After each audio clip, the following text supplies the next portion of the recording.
You mentioning depression, Vert. Make sure done, dog. Oh, Lord, bro. What the hell? Oh, bro, hey, dog, we go through a whole lot of stuff. I think for me, more than anything, it's things that I hadn't dealt with. Like, I lost my parents when I was a kid. My mom passed away when I was a kid. My dad passed away when I was a kid. And we asked it in a school, you don't get time to even actually properly grieve. And those things is the more you grow and grow, they keep weighing heavy on you because you never trust them, you never dealt with them. Actually, I'm not okay about this, or whatever. So you never actually got time to let go, like let out from inside. So by the time you grow and other things happen, they just pile up together with all those things that you never dealt with, and then they can lead you there to either being depressed, hectic anxiety. So I feel like that was my chance.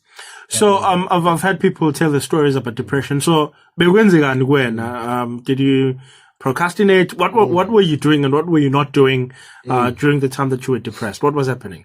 When you're depressed, mostly it's just you can't explain it. It's like you're not happy. Anything you're on. It's like, but you just made a hit with but you're not happy. But you're like everything to you is just numb. It's just like like you don't.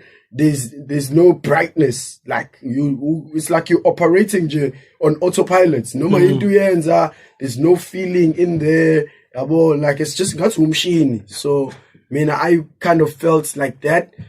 So I had to go back and find other things besides just making music, other things that made me happy. Playing basketball. You just try to just feel alive again inside. Yeah. So you're good now? I'm good now. Now we're peeling mind. Who knows? I'm